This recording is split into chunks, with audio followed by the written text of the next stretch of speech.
What's up, Tyler? How's it going? Good, Timmy. How are you?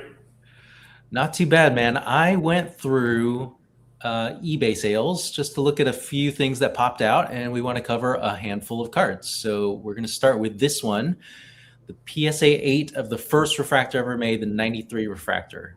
Do you like this card, first of all? I'm 50-50 on it. I'm not 4,000 for a PSA 8 like it, but I think it's cool. It's the first finest. I've said before, refractors are about two times as cool for 10 times the price. So, do I like it? Yes. Would I buy it? No. How I about really, really do not like this card. I think it is an awful photo of MJ. It is 99% of the time it's you? green True. in certain parts of his arm or his leg. Even the ones that look perfect still don't really look perfect to me. Um, I don't love it. There are tons of them printed out there. I had a PSA 8, I don't know, a year and a half ago, and it was $800, maybe $1,000. Now Yeah. it's 4,000. This is definitely a do not buy for me.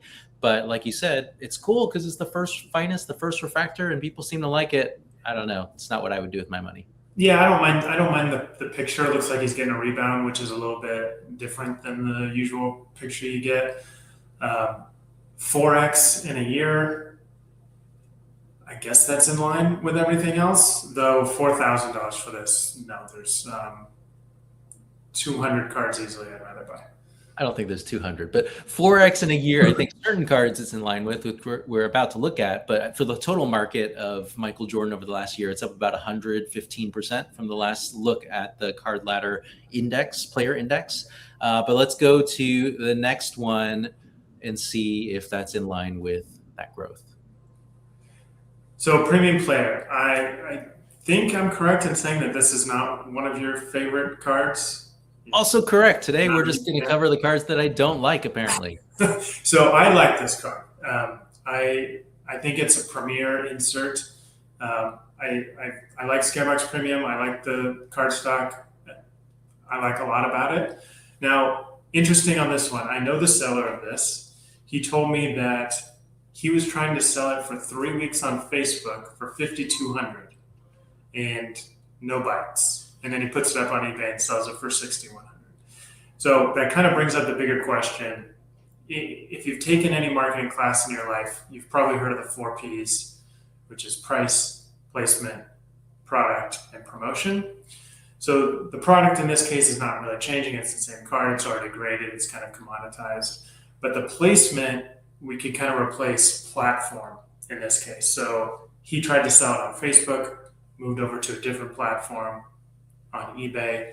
And it just kind of goes to show that the price of an item or the quote unquote value, and we'll get into that in a second, is based on a lot of factors. It's not just the card. You get a lot of eyeballs on eBay. Right now with the national, like things are a little bit more unpredictable. I don't want to say they're necessarily up or down. They're just a little bit more unpredictable, but you can certainly get different prices in different platforms, different promotions. Sometimes you see a really bad picture. Sometimes you see a really great picture. That's going to factor in. One thing on the the platform, when people talk about value or worth, like what's this worth? There's literally no way to answer that question. There's no like fixed amount. This is worth X. Like it depends on those four P's that I mentioned. It depends on other things, sales reputation, timing, etc. So for anyone out there knowing what your cards are worth, there is no answer. It depends on how you promote it, on what platform you're using. If you posted this card on the same platform on the same day, but ended it at noon instead of, I presume, in the evening, it probably wouldn't have done 6,100. So just keep that in mind for everybody. What do you think of this card? Let's go to the card first. I've never been a huge fan of it, seeing it in person. I just don't think it's as special as the rarity and the odds are for it. So it goes back to something that we've talked about before. It's got the background. Well, I guess we've talked about where you have an upside down player in the Yeah. background. Here we have MJ shooting against, is that Lamont Murray or somebody from the Clippers? And actually, I don't know who that is. And then you got the front view. So I've just never really liked the design of the card, and I don't think it really pops out. So we did talk about the upside down players and the backers and all that, and that's perfectly valid. I actually tend to like cards with two images. Like I'm a big fan of Flair, and they're kind of known for their two images.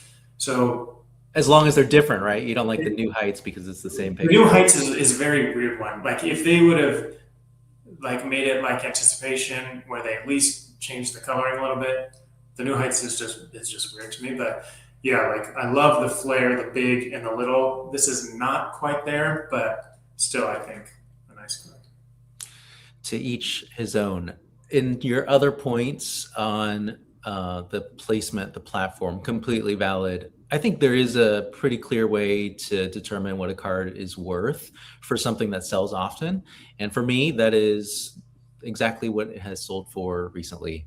And I hate when people say that their card is worth more when there are a number of sales, exact same card in the exact same grade at a recent time, and they say their card is worth quite a bit more. In my opinion, if it has sold for that much, that's how much it's worth at this point in time. But yeah, to your point, it'll change no matter or depending on where the card is auctioned, when it ends, who's doing it. Definitely a valid point that when you are putting it onto Facebook, you're only going to get a handful of eyes on it. There are definitely benefits to selling privately to somebody that you know already for purposes of payments, of security, of knowing it's going to a collector, all those things. And then on the flip side, going on eBay, there's fees, but there's more protection. So right, and we didn't even get into fees.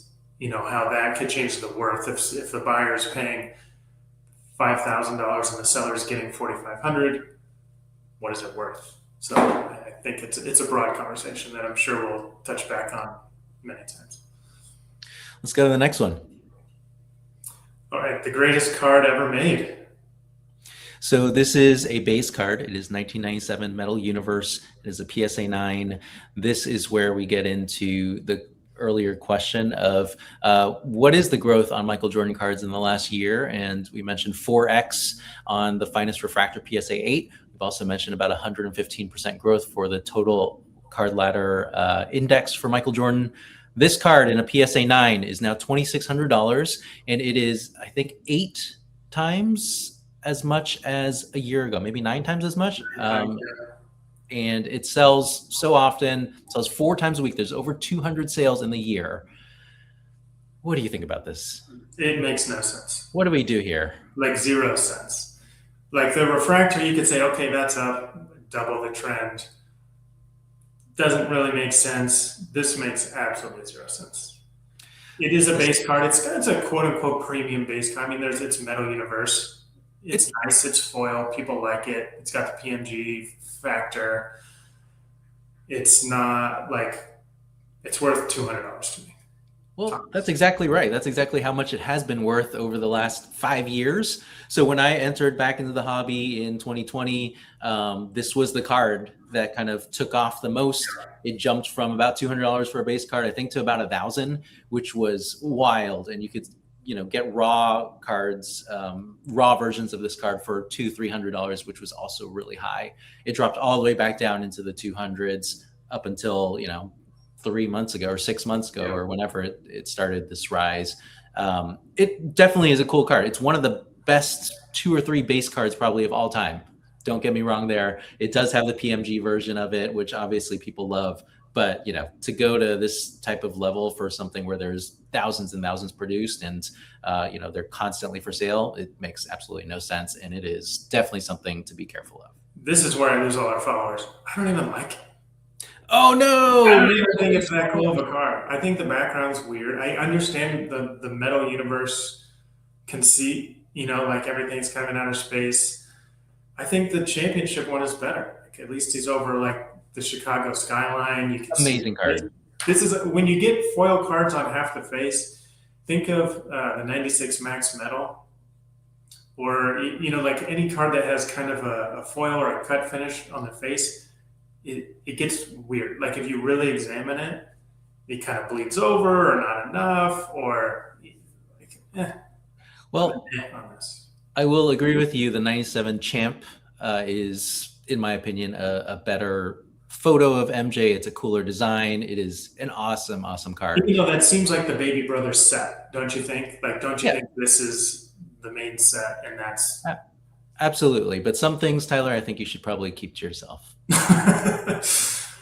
All right, let's go to the next one. Just a reminder that Oh yeah, I wanted to make sure when I posted it that Yeah. people didn't just go straight through. This is ridiculous, and you definitely need to be aware of this. At some point, this card will come way down. Agreed. All right, we got one more. Golden Touch.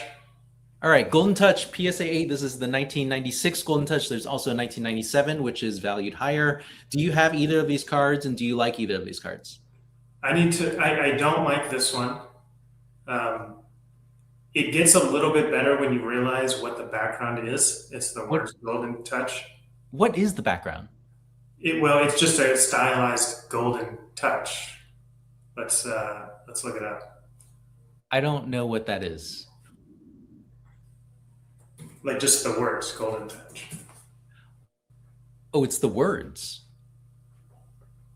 I never knew The this. word. The 97, I can It's- see it in the back. Spells out golden. So we got a G, golden, Oh. T. Yeah, so you can see the words here in kind of silvery, and then this is a big G, and then there's a big T for Golden Touch, and it's kind of styled and like looks like kind of an ancient Roman kind of thing. Nope, not a fan of this one. I do really like the next year though. I have this card. I like it. I will That's a just top say card. this is you definitely learn something new every day. I had no idea that the background of the 96 was a giant G and a T. Yeah. I still don't care for it. I still don't really think it's that special. I don't really like either of these cards. I don't think they look that great. I don't know what the fuss is. And as you can see from the picture here, the screenshot you have on the 97, I just really, really hate the way that these fade and the color that is often on them. Agreed. This one is faded, and yeah, I was more thinking like in the design of what the manufacturer had in mind versus like what you get like the basketball. Sure. It fades. This one's at least gold. This isn't even. This is more green to me than gold. True. I think it's weird when they Photoshop out the rim. Like he's clearly dunking and there's no rim. It's interesting to me what they choose to Photoshop and what they don't. So that's strange. Yeah. Fair points. Going to the price on this one, it is now up.